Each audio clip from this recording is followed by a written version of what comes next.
Shalom, Bapak Ibu Saudara yang terkasih. Senang sekali hari ini boleh bersekutu bersama-sama dengan Bapak Ibu Saudara sekalian. Dan sebelum kita memulai persekutuan kita, marilah kita berdoa.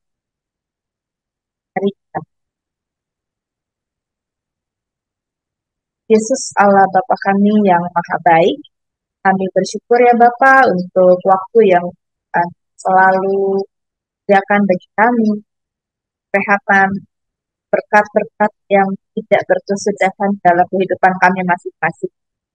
Kami bersyukur ya Bapa untuk kehidupan di hari ini. Kiranya Bapak berkenan memberikan hikmat kepada kami di dalam kami mendengarkan dan merenungkan firman Tuhan pada hari ini.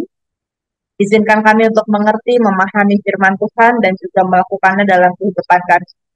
Dalam nama Tuhan Yesus kami berdoa. Amin. Bapak Ibu Saudara yang terkasih, hari ini bacaan kita terambil dari Ibrani 13 ayat 5 sampai 6 yang berbunyi demikian.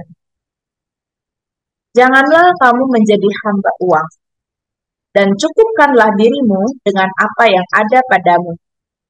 Karena Allah telah berfirman, Aku sekali-kali tidak akan membiarkan engkau, dan aku sekali-kali tidak akan meninggalkan. Sebab itu dengan yakin kita dapat berkata, Tuhan adalah penolongku. Aku tidak akan takut. Apakah yang dapat dilakukan manusia terhadap aku?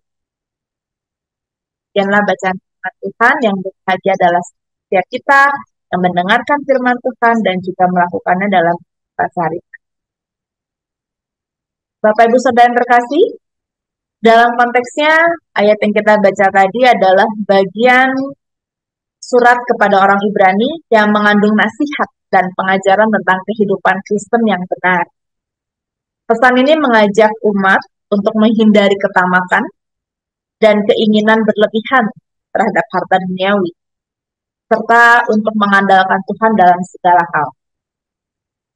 Dalam pandangan Kristen, ayat ini menggarisbawahi pentingnya mengutamakan hubungan spiritual dengan Tuhan dibandingkan dengan mencari harta duniawi.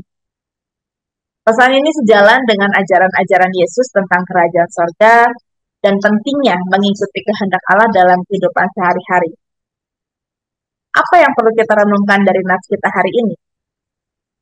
Kita akan kupas satu persatu berkaitan. Yang pertama, janganlah kamu menjadi hamba uang, dan cukupkanlah dirimu dengan apa yang ada padamu.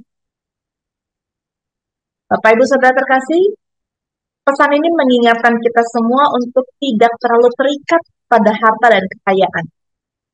Pesan ini menekankan bahwa mencari materi dan uang bukanlah hal yang harus diutamakan dalam hidup, melainkan kecukupan yang bersumber dari kekayaan kepada Tuhan. Bagaimana caranya? Yang pertama, menghindari ketamakan dan ketergantungan terhadap harta. Pesan yang tadi kita baca, janganlah menjadi hamba uang dan cukupkanlah dirimu dengan apa yang ada padamu. Pesan ini mengingatkan kita untuk tidak terjebak dalam ketamakan dan pencarian terus-menerus akan harta dan kekayaan. Kehidupan yang baik harusnya tidak didominasi oleh materialisme dan kerinduan akan harta, melainkan berpusat pada nilai-nilai spiritual dan hubungan dengan Tuhan. Yang kedua, kecukupan dan kepuasan. Ada pesan yang tertulis, cukupkanlah dirimu dengan apa yang ada padamu. Pesan ini mengajak kita untuk mengembangkan sikap puas dan bersyukur terhadap apa yang telah diberikan Tuhan. Ini mengajarkan bahwa kita seharusnya tidak selalu berusaha memenuhi setiap keinginan duniawi kita, tapi kita menghargai apa yang kita miliki dan kita mengatasi godaan untuk selalu mencari yang lebih baik. Pesan yang berikutnya, karena Allah telah berfirman, Aku sekali-kali tidak akan membiarkan engkau, dan aku sekali-kali tidak akan meninggalkan. Pesan ini merujuk pada janji Allah kepada umatnya, bahwa Allah akan selalu hadir dan mendampingi kita. Ini adalah pernyataan bahwa kepercayaan dan kepatuhan kepada Allah lebih penting daripada tergantung pada harta benda atau kekayaan. Kepercayaan pada janji Allah mengajak kita untuk mempercayai bahwa Tuhan Allah selalu ada bersama kita dan siap memberikan perlindungan, bimbingan, dan dukungan dalam kehidupan kita. Pesan ini menguatkan keyakinan bahwa Tuhan Allah adalah sumber keamanan dan sumber kekuatan kita. Prioritas hubungan spiritual. Renungan ini mendorong kita untuk memprioritaskan hubungan kita dengan Tuhan di atas segala hal yang lainnya. Melalui kepatuhan, kerinduan untuk mengikuti kehendak Tuhan, dan juga mendekatkan diri kepada Allah dalam doa dan ibadah. Kita semua dapat menemukan arti yang lebih dalam hidup dan juga kebahagiaan yang sejati. Karena itu, renungan ini mau mengingatkan kita untuk melepaskan diri dari godaan materialisme, mengembangkan sikap puas dan bersyukur, serta membangun hubungan yang kokoh dengan Tuhan yang didasarkan pada kepercayaan dan kepatuhan. Pesan yang ketiga, Tuhan adalah penolongku. Berbicara tentang penolong, tentu ini adalah sebuah kebutuhan yang tidak dapat dipungkiri, bahwa kita adalah manusia lemah yang butuh pertolongan. Pada saat Allah menciptakan manusia pada hari penciptaan, satu hal yang Allah pikirkan adalah bagaimana Adam membutuhkan seorang penolong, yaitu Hawa. Namun ketika manusia sudah jatuh ke dalam dosa, Allah pun menyadari bahwa manusia itu butuh tolong. Dan kali ini tidak ada satu manusia pun yang sanggup menjadi penolong sesama manusia, sehingga Allah berinisiatif menolong manusia dengan menjadikan anaknya yang tunggal untuk menyelamatkan kita semua dari segala dosa. Pertanyaannya adalah, bagaimana caranya agar kita mendapatkan atau memperoleh pertolongan dari Allah? Setidaknya ada dua cara untuk mendapatkan pertolongan. Yang pertama, hidup dalam kebenaran dan berseru kepada Tuhan. Tuhan menyatakan bahwa Dia adalah penjaga yang tidak akan terlelap sekejap pun. Seorang prajurit yang menjaga benteng mungkin akan terlelap pada waktu jaganya. Tetapi Tuhan tidak pernah terlelap ketika Dia menjaga hidup kita. Matanya senantiasa mengawasi kita yang senantiasa hidup di dalam Dia. Sebagai manusia, mungkin kita merasa sudah tidak ada lagi jalan keluar. Bahkan mungkin sudah tidak ada lagi pengharapan. Tetapi jangan lupa bahwa bagi Tuhan tidak ada hal yang mustahil. Dan tidak ada yang mustahil bagi orang yang percaya kepadanya. Dia sanggup melepaskan kita dari berbagai macam masalah dan kesusahan apapun yang kita alami. Tetap hidup di dalam kebenaran firman Tuhan dan berserulah kepada Tuhan, maka Dia akan menolong kita dan melindungi kita dari segala macam bahaya. Dia akan senantiasa memegang dan menuntun hidup kita. Dia akan memberi kita kekuatan agar dapat terus berjalan meraih kemenangan. Yang kedua, senantiasa mengandalkan Tuhan dan berharap kepadanya. Bapak, Ibu, dan Saudara terkasih, jangan pernah melepaskan kepercayaan kita kepada Tuhan. Jangan pernah meragukan pertolongan dari Tuhan.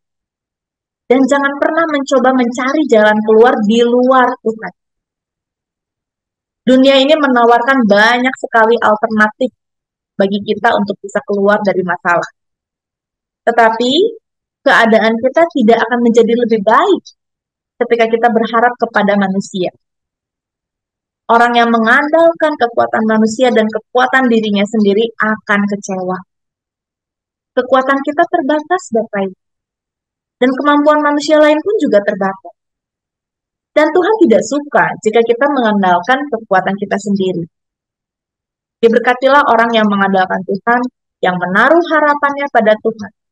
Dia akan seperti pohon yang ditanam di tepi air, yang merambatkan akar-akarnya ke tepi batang air, dan yang tidak mengalami datangnya panas terik, yang daunnya tetap hijau, yang tidak khawatir dalam tahun kering, dan yang tidak berhenti menghasilkan buah. Yeremia 17 ayat 7-8. Mari kita tetap andalkan Tuhan dalam segala perkara. Mari kita tetap berharap sepenuhnya kepada Tuhan.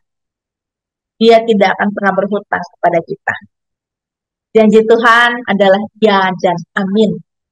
Dan kita akan melihat penggenapan setiap janji firman Tuhan ketika kita tetap setia, berharap, dan hidup dalam kasih dan kebenaran firman Tuhan. Bapak, Ibu, Saudara, mari kita bersama-sama serukan, aku tidak akan takut. Ketakutan kadang akan mempengaruhi kehidupan kita. Jika kita takut, maka hasilnya akan hancur. Tetapi jika kita tenang, maka hidup kita akan lebih baik dan nyaman. Ayub pernah berkata, karena yang kutakutkan itulah yang menimpa aku, dan yang kucemaskan itulah yang mendatangi aku. Artinya, ketakutan yang terus kita pelihara itu sebenarnya tidaklah menguntungkan. Malah sebaliknya bisa semakin merugikan atau menyulitkan kita.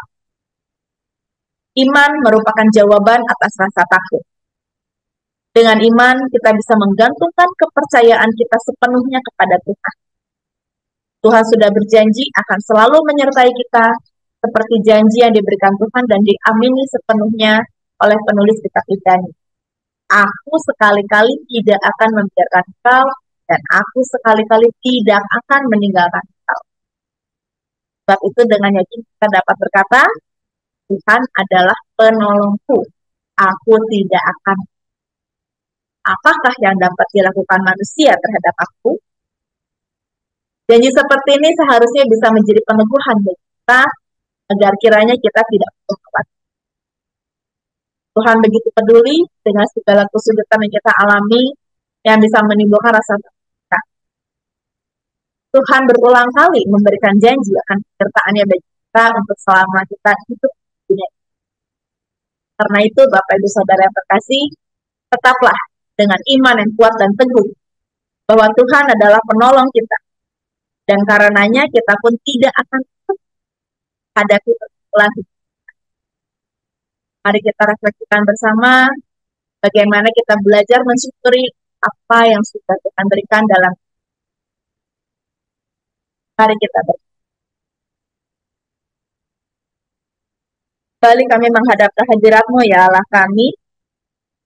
Kami sangat bersyukur hari ini kembali kami boleh diingatkan. Kami boleh menunjukkan diri kami dengan apa yang kami miliki. Untuk kami senantiasa mengandalkan Tuhan dalam setiap aspek kehidupan kami. Untuk kami tetap hormat, untuk kami tetap bergantung kepada Engkau sebagai penolong kami ya Bapak. Ada banyak pergumulan yang kami hadapi Bapak. Dan hari ini kami mau menyerahkan pergumulan kami masing-masing ke dalam tangan. Tolong kami Bapak. Berikan kami jalan keluar yang terbaik sesuai dengan rencana Tuhan. Berikan kami kekuatan untuk kami terus melakukan hal-hal yang benar di hadapan Tuhan. Dan juga berikan kami kekuatan untuk menjauhi hal-hal yang tidak benar di mata Tuhan. Ya Bapa, kami adalah manusia lemah. Kami hanya berharap kepada Engkau saja. Kiranya Bapa berkenan menguasai hidup kami, menuntun langkah kami, agar hidup kami tenang di hadapan Tuhan. Kami akan melanjutkan aktivitas kami, Bapa. Kami mau serahkan semuanya ke dalam nama-Mu. Kehidupan kami, kehidupan keluarga kami, kehidupan orang-orang kami. Kiranya Tuhan senantiasa memelihara kami semua dan menjauhkan kami dari hal-hal yang jahat. Kami mohon ampun Bapa untuk setiap dosa serta kesalahan yang kami perbuat, baik sengaja maupun tidak sengaja. Jadilah kepada kami semua menurut kehendak-Mu ya Bapa. Dalam nama Tuhan Yesus kami berdoa. Amin. Selamat menikmati kehidupan selanjutnya. Sumber kasih.